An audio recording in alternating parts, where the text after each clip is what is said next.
I will very quickly go through the two of them, that is curved beams and deep beams. Curved beams, I'll start with the curved beams.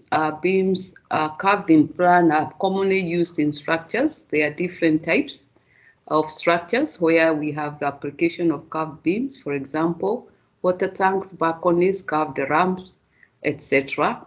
The theory behind curved beam is interesting, but what we need to highlight and note is that the centroid is not coincidental with the neutral axis of the beam, and the center of the gravity of loads and reactions also lie away from the axis of the beam. And therefore, the effect of this is the introduction of torsional moments in addition to flexural and shear forces. So, for example, I have shown there a center of gravity is off the neutral axis of the beam.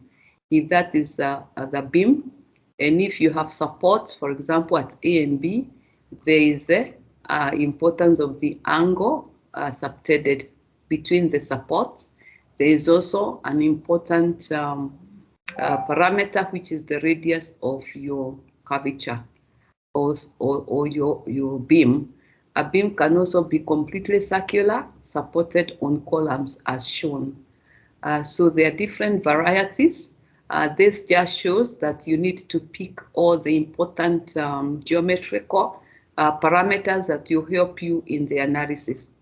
And there are some equations that you need to derive for curved beams based on that geometry.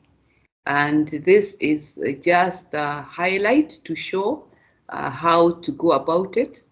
And you're supposed to do your own research. This was just meant to help you get orientated on where you need to look. You have to look at the symmetry. Due to symmetry, what does symmetry then do to the twisting moment shear forces? Is that at the midpoint C, all this will be equal to 0. Then it's important to know how to derive the equations that will help you analyze or get your torsions, your moments, and shear forces. And this just shows, it's just a snapshot of what is expected of you as shown.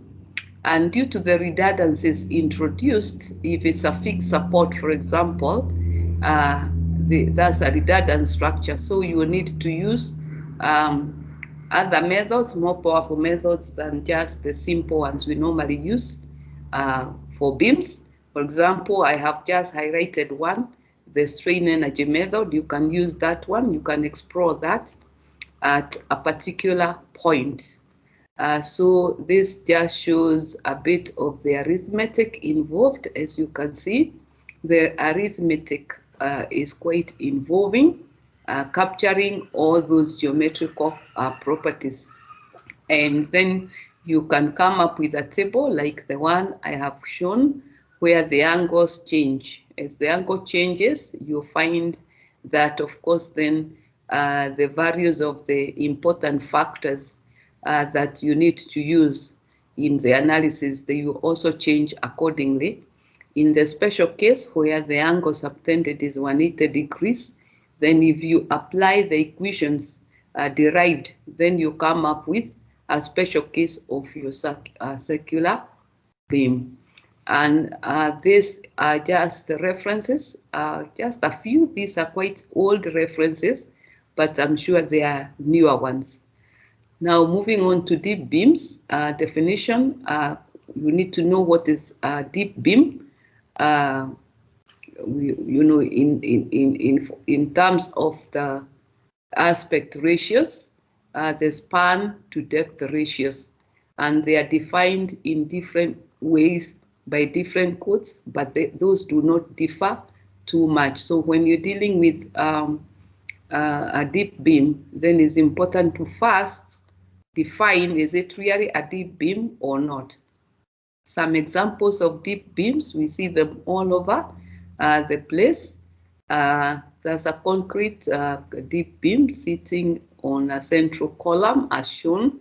Where are you likely to get deep beams? If that's an elevated building or even a water tank, you are likely maybe to have deep beams located at a location like that. And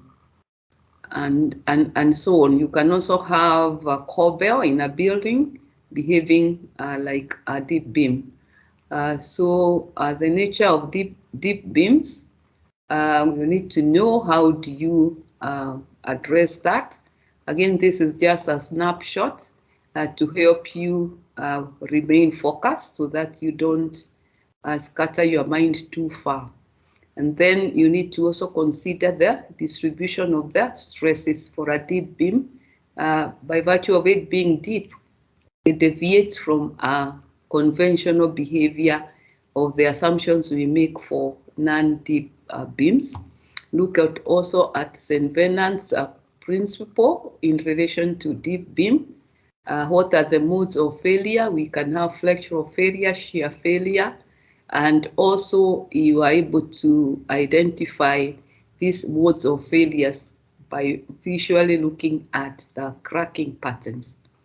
This is just to illustrate the behavior of deep beams. There are different models. This is one example, the Strat time model. I've said I'm just going through this very quickly because you're supposed to do the research yourselves.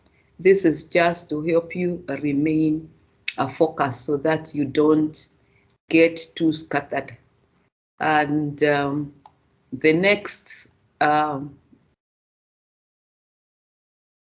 example, we'll go through the next example and in my next presentation, but I just wanted to give you a snapshot of how to remain focused. And with that, I will end this presentation.